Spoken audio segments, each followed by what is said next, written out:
Hey, this is Erin Foley reporting live from a hotel room in Lake Tahoe, Nevada, slash California, depending what side of the street you're on. I am a stand-up comedian and I'm also obsessed with sports. So Carmen and Bridget, super lesbos at After Ellen, were like, hey, why don't you put yourself on camera and talk about sports for like 7 to 10 minutes, 5 to 7 minutes. It depends whatever comes out of my mouth. This is going to be edited. This is going to be like a rant. I'm obsessed with sports. I eat, live, and breathe sports. I think the greatest weekend of my youth is when I borrowed my friend Jeremy's football helmet, a professional football helmet, and I wouldn't take it off. And I was at the dinner table and I tried to actually take food and shove it through the face mask until my mom screamed at me. Because she probably knew I was gay then. Who wouldn't except me? Totally different vlog. This one's about sports, people. There's so many things going on in the sports world today.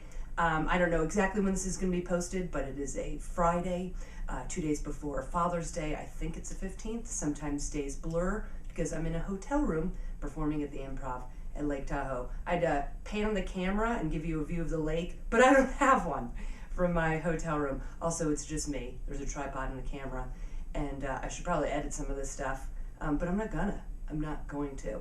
NBA Finals. Let's talk about this. Listen, I got notes. I got a pen. Things are coming together, people. I have been obsessed with basketball my entire life. Let's start out with the men's. Miami Heat against the San Antonio Spurs. It's been a great series so far. Just to let you know, I think I'm probably going to do this weekly, maybe 3 times a week. I'm not exactly sure. I'm just going to tell you exactly who I can't stand, who I love. And if you're a fan of the team I don't like, it's totally fine because I appreciate the sport and I appreciate you liking teams that I don't like, whatever that means. I hate the Heat. That's what I'm really trying to say. I'm not a fan of Miami Heat. And if you are, knock yourself out. Congratulations. I hope you live in Miami, and Miami's a really fun city. I hate your team. I don't like them. I don't like super groups. I don't like people conspiring in the off season to join together and to wear capes, literally and figuratively, and try to win championship after championship after championship. I can't say I'm the hugest San Antonio Spurs fan, but I just become a fan of whatever team is playing the Heat. We got 2-2. We got 2 games to all. I feel like, here's the thing. Sometimes I feel like the NBA is rigged. How can Miami be down by 30 points one game and then look completely different the next game? It's like they're very like bipolar. It's just one day they're all or nothing or manic. I'm not sure the technical term, but it feels like they just don't care one game, and then they're like, hey, you guys in the huddle. They're like, hey, you guys want to try? You want to try this game? Yeah, let's totally try. And then they dominate because no one can really stop LeBron. When he puts his head down, he's like, I'm going to go to the hoop because he's 7'9", 250 pounds of muscle, and it's a little annoying. Tim Duncan, listen, Hall of Famer, amazing basketball player, definitely the strangest looking man on the court. He's a couple of different expressions. One's this. And then when he scores, or he'll do this. It's like he's going down the court and taking smelling salts, like... That's what I feel about Tim Duncan. I also feel like later on in life, maybe after he passes away, we will find dead bodies under his porch. I don't know. It's kind of a little creepy looking. A little creepy looking. It's if you hear someone else's voice, there's housekeeping outside the door. This is how high quality this production is. As we evolve as a vlog, I'll get a name for this. There'll probably be a green screen. We'll put up some like fancy people playing sports. But right now, it's me and the camera talking NBA basketball. Here's a couple things. Manu Ginobili, hey, how about you shoot it? You shoot the ball and it goes in. I'm going to skip around a bit. I don't think Miami, if Indiana, I watched the entire Indiana-Miami series, which was amazing. Became an insane, crazy Pacers fan. I didn't need Roy Hibbert to say no homo. That was a really bad moment in my life because I became like a crazy Hibbert fan. But I'm going to block it out. I'm just going to block it out and say it was a bad moment in his life, and hopefully we'll all move on for it. If Indiana had one more shooter, actually just anyone outside besides George and Hibbert, they would have beat Miami. When I say shooter, I mean someone that could get the ball in the basket. All that money. Oh, Augustine. Who's playing in the backcourt? I felt like I could have played in the backcourt of the Pacers and gotten the ball in and beat Miami. So San Antonio, I feel like they've got a legitimate shot of beating Miami. Definitely the ball needs to go in the hoop. Ginobili, maybe he needs to set out a game or three and get Neal in and get Green in. That three-point shooting extravaganza the other day was super awesome to watch. Here's another thing. If you're on the free throw line and you miss a free throw, you shouldn't get a high five. You shouldn't get a high five because you shouldn't be missing free throws. That should be a reward. Like, hey, dudes, I just got a free throw in. Give me a high five. Don't high five them when they miss. For the love of God. That's probably it for the NBA. Let's switch gears to the WNBA. I love the ladies playing basketball. Let's see, we got about 4 or 5 games into the season. It just started, I do believe, over Memorial Day.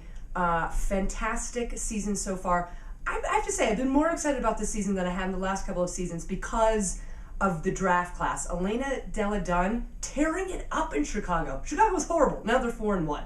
Definitely in contention for Rookie of the Year. I think that's pretty much a shoo-in. She doesn't get hurt. Maybe up for MVP.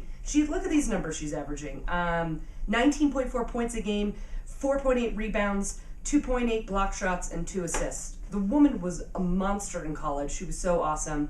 Turns down the UConn scholarship, goes to Delaware. I watched her play in the March Madness tournament, and I kept thinking, how excited is this woman to graduate from the University of Delaware so she could get people on her team that really know how to play basketball? Nothing against the rest of her teammates at Delaware, but I felt like they should have been studying. She did it all herself. She literally brought them to the Sweet 16, passing it basically to herself, and then shooting it, and then getting her own rebound, and they got into the Sweet 16, which was pretty smoking awesome. Yes, okay, so Chicago's doing amazing. LA's in it. The Connecticut team is like resurgence. Candace Parker's blowing it up, as she always does for LA. I used to go see, I lived in New York for a very long time, at the start of the WNBA. And we used to go to the Garden and get like $8 tickets for the Liberty and then like walk down and see all the games. And now I live in Los Angeles. I can't say like I'm an intense LA sports fan. I don't like any of the teams, but I'm totally going to go with the Sparks. I'll go with the Liberty. I just like in general, Diana Taurasi, probably my favorite player of all time because she came out of UConn. Brittany Griner, get better, get on the court.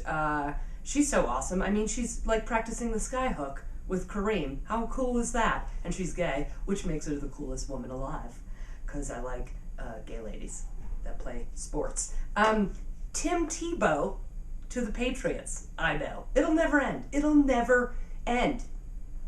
I have mixed feelings on the Tim Tebow. Let's break the Tim Tebow down.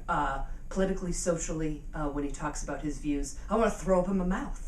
And I want to turn the TV off. I actually want to take the TV, unplug it, and throw it out the window. That's what I feel about Tim Tebow's views. You haven't, like, literally, I don't think he took a snap and he was doing Focus on the Family commercials. Horrible. Focus on the Family is god-awful. The worst organization, Jib Thompson, should burn in hell. And we're back. Here's the thing about Tebow. I do find him, if we just talk about on the field, I do find him kind of infectious and fun to watch. I'm just going to say it. And I also think if I knew about 3/4 of professional athletes' views on women in gay marriage, I'd probably be horrified. So I try to block it out as a sports fan. My parents, they were retired to Florida, as you do when you're a New Yorker, became insane Tebow fans because my mom's super Catholic and she likes the whole, God-fearing football players, but that's another story.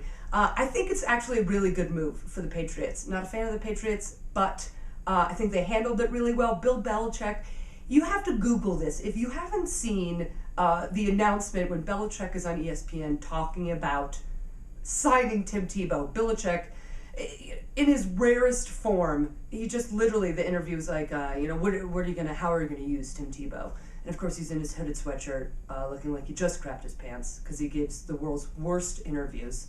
Because I think he might have an adult diaper on 24 hours a day. He's just like, yeah, he's just gonna play football for us. And then he would just like stare off into the distance. Well, are you excited to have Tebow on your team? Yeah, he's a really good player. Is he gonna play quarterback? Well, yeah, I don't know. And that was it. Literally, that was it. And then you watch Greg Popovich interviewed in between quarters, and they're like, Popovich, what are you doing to stop LeBron? It feels like you're really containing him right now. He's like, we're just playing ball. I feel like Popovich and Belichick should be best friends because they give you nothing. They give you absolutely nothing. I'm not gonna lie. I'm gonna keep my eye on the Tebow factor. He probably won't play ever again. But you know what? Sort of feel good when he does volunteer work. I don't know. I'm trying here. I'm really trying. One of the funniest news stories this week, Chad Ochocinco, who when he got married again for I think 30 seconds, changed his name back to Chad Johnson. Oh my God, he's in court for domestic violence. He headbutted his wife, so he should just be in jail already. They give him probation. The judge orders, are you happy, are you content with the lawyer? And he's like, yeah, slaps him on the ass. And the judge, I've got her name because she's so awesome, Kathleen McHugh, was like, is this a joke? You just slapped your lawyer on the ass. You're not taking this seriously. Boom, throws him in jail for 30 days. So awesome. $10 she's the lesbo. She just was like, yeah, you think it's funny? You think it's funny in my courtroom? In jail, mofo. 30 days. Eating porridge out of a dark tunnel. I don't know what that means. But, stuff happens in prison. This is... All right, wrapping up. This is a really exciting entire month because we had so many playoff games. We got hockey. We got Chicago-Boston. Chicago's up 1-0. It's going to be a phenomenal series. The first game goes into overtime. I was screaming at the television. I don't even know Chicago-Boston. I'm a Rangers fan. Like both teams, phenomenal hockey. Women's soccer, Portland, New Jersey, tearing it up, 7-2. Go out and watch women's soccer. Golf, basketball, everything's happening right now. We'll do more recaps with ridiculous things that happen in sports. Thanks for watching. Have the best week of your life.